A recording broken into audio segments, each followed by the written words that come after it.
The Ideal of Human Unity, Chapter 13, The Formation of the Nation Unit, the Three Stages. The three stages of development which have marked the medieval and modern evolution of the nation type may be regarded as the natural process, where a new form of unity has to be created out of complex conditions and heterogeneous materials by an external rather than an internal process. The external method tries always to mold the psychological condition of men into changed forms and habits under the pressure of circumstances and institutions, rather than by the direct creation of a new psychological condition, which would, on the contrary, develop freely and flexibly its own appropriate and serviceable social forms. In such a process, there must be, in the nature of things, first some kind of looser yet sufficiently compelling order of society and common type of civilization to serve as a framework or scaffolding within which the new edifice shall arise. Next, there must come naturally a period of stringent organization, directed towards unity and centrality of control, and perhaps a general leveling and uniformity under that central direction. Last, if the new organism is not to fossilize and stereotype its life, if it is to be still a living and vigorous creation of nature, there must come a period of free internal development as soon as the formation is assured and unity has become a mental and vital habit. This freer internal activity, assured in its heart and at its basis by the formed needs, ideas, and instincts of the community, will no longer bring with it the peril of disorder, disruption, or arrest of the secure growth and formation of the organism. The form and principle of the first looser system must depend upon the past history and present conditions of the elements that have to be welded into the new unity. But it is noticeable that both in Europe and Asia there was a common tendency, which we cannot trace to any close interchange of ideas, and must therefore attribute to the operation of the same natural cause and necessity towards the evolution of a social hierarchy based on a division according to four different social activities: spiritual function, political domination, and the double economic function of mercantile production and interchange and dependent labor or service. The spirit, form, and equipoise worked out were very different in different parts of the world, according to the bent of the community and its circumstances. But the initial principle was almost identical. The motive force everywhere was the necessity of a large, effective form of common social life, marked by fixity of status, through which individual and small communal interests might be brought under the yoke of a sufficient religious, political, and economic unity and likeness. It is notable that Islamic civilization, with its dominant principle of equality and brotherhood in the faith, and its curious institution of a slavery which did not prevent the slave from rising even to the throne, was never able to evolve such a form of society, and failed, in spite of its close contact with political and progressive Europe, to develop strong and living, well-organized and conscious nation units, even after the disruption of the empire of the caliphs. It is only now, under the pressure of modern ideas and conditions, that this is being done. But even where this preparatory stage was effectively brought into existence, the subsequent stages did not necessarily follow. The feudal period of Europe, with its four orders of the clergy, the kings and nobles, the bourgeoisie, and the proletariat, has a sufficiently close resemblance to the Indian fourfold order of the sacerdotal, military, and mercantile classes and the Shudras. The Indian system took its characteristic stamp from a different order of ideas, more prominently religious and ethical than political, social, or economic. But still, practically, the dominant function of the system was social and economic, and there seems at first sight to be no reason why it should not have followed, with whatever differences of detail, the common evolution. Japan, with its great feudal order, under the spiritual and secular headship of the Mikado, and afterwards the double headship of the Mikado and the Shogun, evolved one of the most vigorous and self-conscious nation units the world has seen. China, with its great learned class, uniting in one the Brahmin and Kshatriya functions of spiritual and secular knowledge and executive rule, and its emperor and Son of Heaven for head and type of the national unity, succeeded in becoming a united nation. The different result in India, apart from other causes, was due to the different evolution of the social order. Elsewhere, that evolution turned in the direction of a secular organization and headship. It created within the nation itself a clear political self-consciousness and, as a consequence, either the subordination of the sacerdotal class to the military and administrative, or else their equality or even their fusion under a common spiritual and secular head.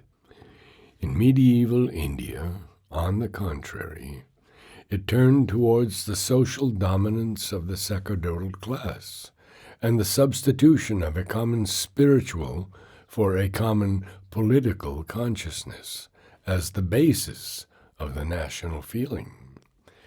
No lasting secular center was evolved, no great imperial or kingly head which by its prestige, power, antiquity, and claim to general reverence and obedience could overbalance or even merely balance this sacerdotal prestige and predominance and create a sense of political as well as spiritual and cultural oneness.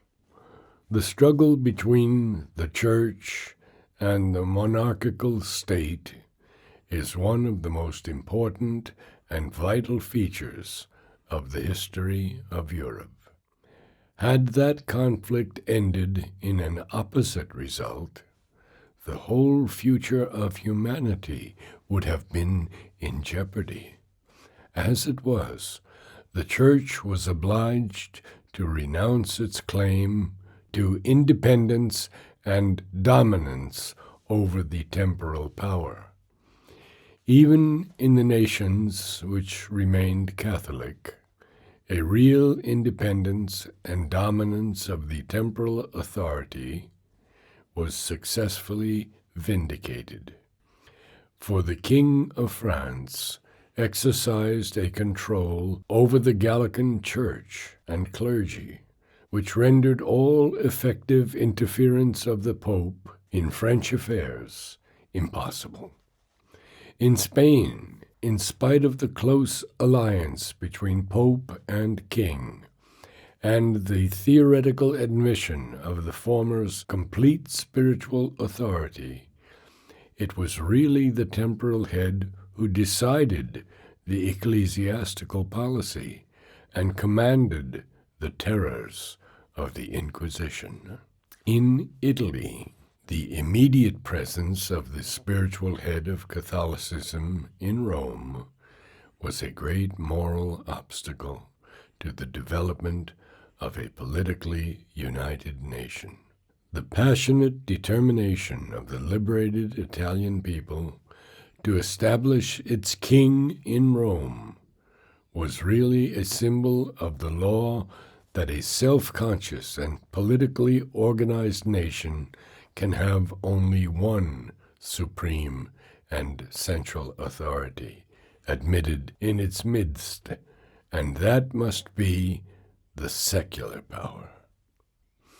The nation which has reached or is reaching this stage must either separate the religious and spiritual claim from its common secular and political life by individualizing religion, or else it must unite the two by the alliance of the state and the church to uphold the single authority of the temporal head, or combine the spiritual and temporal headship in one authority, as was done in Japan and China and in England of the Reformation. Even in India, the people which first developed some national self-consciousness, not of a predominantly spiritual character, were the Rajputs, especially of Mewar, to whom the Raja was in every way the head of society and of the nation, and the peoples which, having achieved national self-consciousness, came nearest to achieving also organized political unity, were the Sikhs, for whom Guru Govind Singh deliberately devised a common secular and spiritual center in the Khalsa, and the Marathas, who not only established a secular head, representative of the conscious nation, but so secularized themselves that, as it were, the whole people, indiscriminately, Brahmin and Shudra, became for a time potentially a people of soldiers, politicians, and administrators. In other words, the institution of a fixed social hierarchy, while it seems to have been a necessary stage for the first tendencies of national formation, needed to modify itself and prepare its own dissolution if the later stages were to be rendered possible. An instrument good for a certain work and set of conditions, if it is still retained when other work has to be done and conditions change, becomes necessarily an obstacle. The direction needed was a change from the spiritual authority of one class and the political authority of another to a centralization of the common life of the evolving nation under a secular rather than a religious head, or, if the religious tendency in the people be too strong to separate things spiritual and temporal, under a national head, who shall be the fountain of authority in both departments. Especially was it necessary for the creation of a political self-consciousness, without which no separate nation unit can be successfully formed, that the sentiments, activities, instruments proper to its creation should for a time take the lead, and all others stand behind and support them. A church, or a dominant sacerdotal caste, remaining within its own function, cannot form the organized political unity of a nation, for it is governed by other than political and administrative considerations, and cannot be expected to subordinate to them its own characteristic feelings and interests. It can only be otherwise if the religious caste or sacerdotal class become also, as in Tibet, the actual ruling political class of the country. In India, the dominance of a caste governed by sacerdotal, religious, and partly by spiritual interests and considerations, a caste which dominated thought and society and determined the principles of the national life, but did not actually rule and administer, has always stood in the way of the development followed by the more secular-minded European and Mongolian peoples. It is only now, after the advent of European civilization, when the Brahmin caste has not only lost the best part of its exclusive hold on the national life, but has largely secularized itself, that political and secular considerations have come into the forefront. A pervading political self-consciousness has been awakened, and the organized unity of the nation, as distinct from a spiritual and cultural oneness, made possible in fact, and not only as an unshaped subconscious tendency.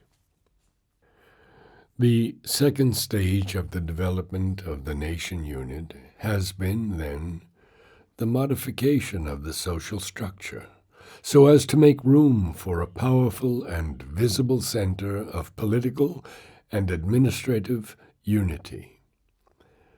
This stage is necessarily attended by a strong tendency to the abrogation of even such liberties as a fixed social hierarchy provides, and the concentration of power in the hands, usually, of a dominant, if not always, an absolute monarchical government.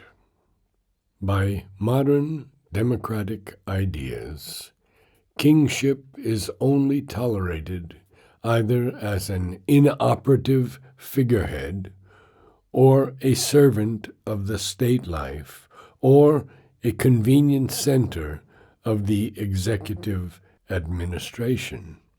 It is no longer indispensable as a real control. But the historical importance of a powerful kingship in the evolution of the nation type, as it actually developed in medieval times, cannot be exaggerated. Even in liberty-loving, insular, and individualistic England, the Plantagenets and Tudors were the real and active nucleus, round which the nation grew into firm form and into adult strength. And in continental countries, the part played by the Capets and their successors in France, by the House of Castile in Spain, and by the Romanovs and their predecessors in Russia, is still more prominent. In the last of these instances, one might almost say that without the Ivans, Peters, and Catherines, there would have been no Russia.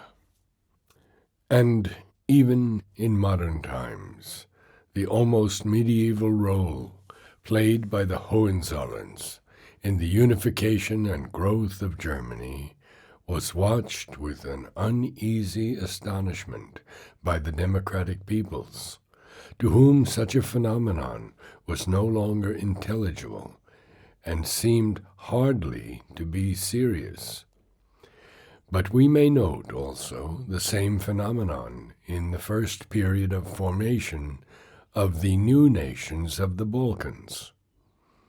The seeking for a king to centralize and assist their growth, despite all the strange comedies and tragedies which have accompanied it, becomes perfectly intelligible as a manifestation of the sense of the old necessity, not so truly necessary now, but felt in the subconscious minds of these peoples. Footnote 1. Now replaced by the spiritual political headship of an almost semi-divine leader in a Führer, who incarnates in himself, as it were, the personality of the race. In the new formation of Japan into a nation of the modern type, the Mikado played a similar role. The instinct of the renovators brought him out of his helpless seclusion to meet this inner need. The attempt of a brief dictatorship in revolutionary China to convert itself into a new national monarchy may be attributed quite as much to the same feeling in a practical mind as to mere personal ambition. It is a sense of this great role played by the kingship in centralizing and shaping national life at the most critical stage of its growth, which explains the tendency common in the East, and not altogether absent from the history of the West, to invest it with an almost sacred character. It explains also the passionate loyalty with which great national dynasties or their successors have been served, even in the moment of their degeneration and downfall. Footnote 2. It should be noted that even the democratic idealism of the modern mind in China has been obliged to crystallize itself round the leader, a Sun Yat-sen or Chiang Kai-shek, and the force of inspiration has depended on the power of this living center. But this movement of national development, however salutary in its peculiar role, is almost fatally attended with that suppression of the internal liberties of the people, which makes the modern mind so naturally, though unscientifically, harsh in its judgment of the old monarchical absolutism and its tendencies. For always, this is a movement of concentration, stringency, uniformity, strong control, and one-pointed direction.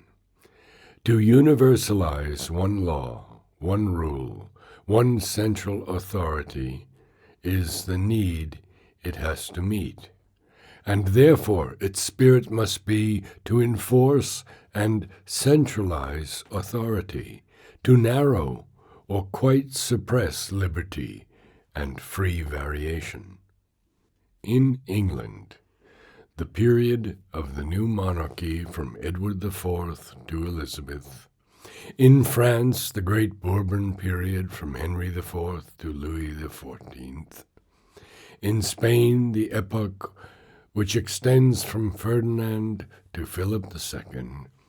In Russia, the rule of Peter the Great and Catherine, were the time in which these nations reached their maturity, formed fully, and confirmed their spirit, and attained to a robust organization. And all these were periods of absolutism, or of movement to absolutism, and a certain foundation of uniformity, or attempt to found it. This absolutism, clothed already in its more primitive garb, the reviving idea of the state, and its right to impose its will on the life and thought and conscience of the people, so as to make it one single, undivided, perfectly efficient and perfectly directed mind and body.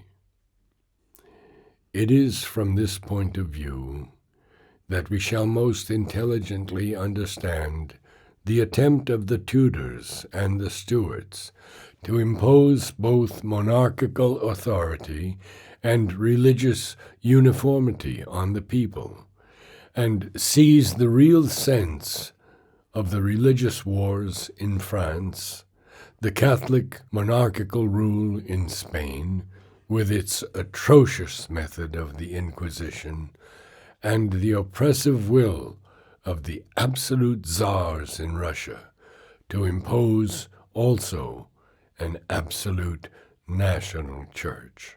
Footnote 3.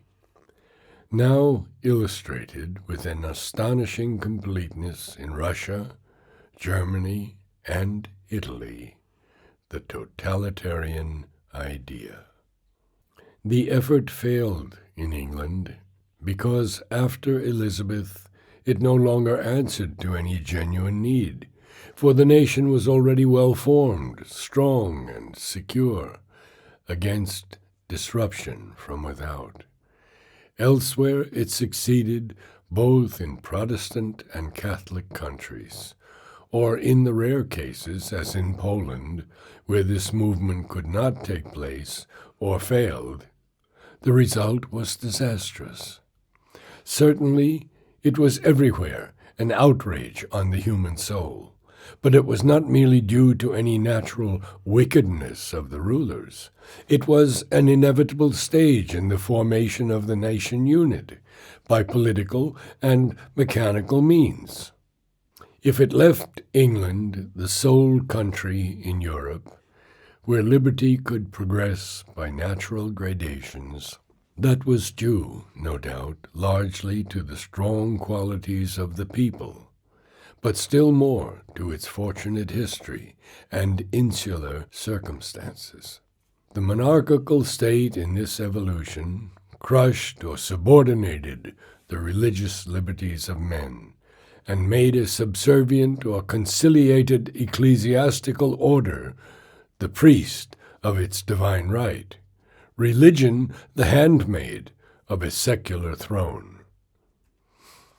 It destroyed the liberties of the aristocracy and left it its privileges, and these even were allowed only that it might support and buttress the power of the king.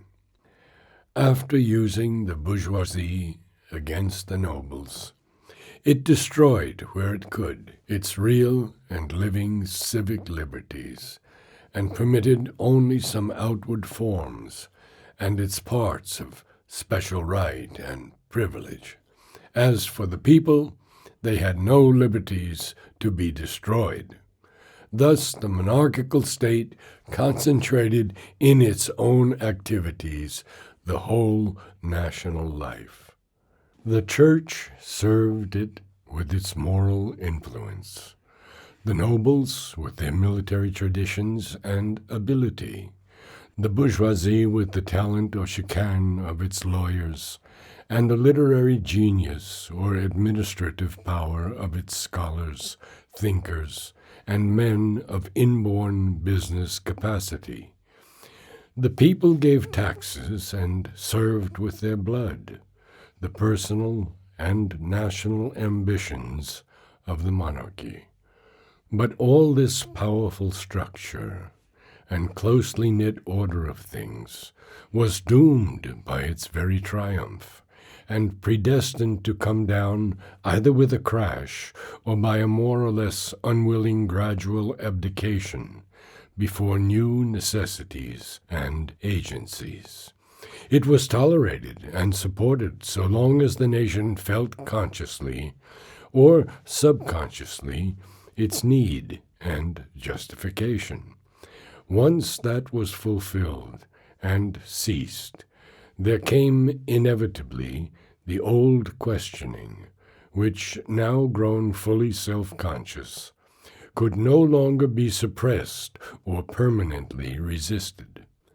By changing the old order into a mere simulacrum, The monarchy had destroyed its own base. The sacerdotal authority of the Church, once questioned on spiritual grounds, could not be long maintained by temporal means, by the sword and the law. The aristocracy, keeping its privileges but losing its real functions, became odious and questionable to the classes below it. The bourgeoisie, conscious of its talent, irritated by its social and political inferiority, awakened by the voice of its thinkers, led the movement of revolt and appealed to the help of the populace. The masses, dumb, oppressed, suffering, rose with this new support, which had been denied to them before, and overturned the whole social hierarchy. Hence the collapse of the old world and the birth of a new age. We have already seen the inner justification of this great revolutionary movement. The nation unit is not formed and does not exist merely for the sake of existing. Its purpose is to provide a larger mold of human aggregation in which the race, and not only classes and individuals, may move towards its full human development. So long as the labor of formation continues, this larger development may be held back, and authority and order be accepted as the first consideration, but not when the aggregate is sure of its existence and feels the need of an inner expansion. Then the old bonds have to be burst. The means of formation have to be discarded as obstacles to growth. Liberty then becomes the watchword of the race. The ecclesiastical order, which suppressed liberty of thought and new ethical and social development, has to be dispossessed of its despotic authority, so that man may be mentally and spiritually free. The monopolies and privileges of the king and aristocracy have to be destroyed, so that all may take their share of the national power, prosperity, and activity. Finally, bourgeois capitalism has to be induced or forced to consent to an economic order in which suffering, poverty, and exploitation shall be eliminated, and the wealth of the community be more equally shared by all who help to create it. In all directions, men have to come into their own, realize the dignity and freedom of the manhood within them, and give play to their utmost capacity. For liberty is insufficient. Justice also is necessary, and becomes a pressing demand. The cry for equality arises. Certainly, absolute equality is non-existent in this world. But the word was aimed against the unjust and unnecessary inequalities of the old social order. Under a just social order, there must be an equal opportunity, an equal training for all to develop their faculties and to use them, and, so far as may be, an equal share in the advantages of the aggregate life as the right of all who contribute to the existence, vigor, and development of that life by the use of their capacities. As we have noted, this need might have taken the form of an ideal of free cooperation, guided and helped by a wise and liberal central authority, expressing the common will. But it has actually reverted to the old notion of an absolute and efficient state, no longer monarchical, ecclesiastical, aristocratic, but secular, democratic, and socialistic, with liberty sacrificed to the need of equality and aggregate efficiency. The psychological causes of this reversion we shall not now consider. Perhaps liberty and equality, liberty and authority, liberty and organized efficiency can never be quite satisfactorily reconciled, so long as man, individual and aggregate, lives by egoism, so long as he cannot undergo a great spiritual and psychological change and rise beyond mere communal association to that third ideal, which some vague inner sense made the revolutionary thinkers of France add to their watchwords of liberty and equality, the greatest of all the three, though till now only an empty word on man's lips, the ideal of fraternity, or less sentimentally and more truly expressed, an inner oneness. That no mechanism, social, political, religious, has ever created or can create. It must take birth in the soul and rise from hidden and divine depths within.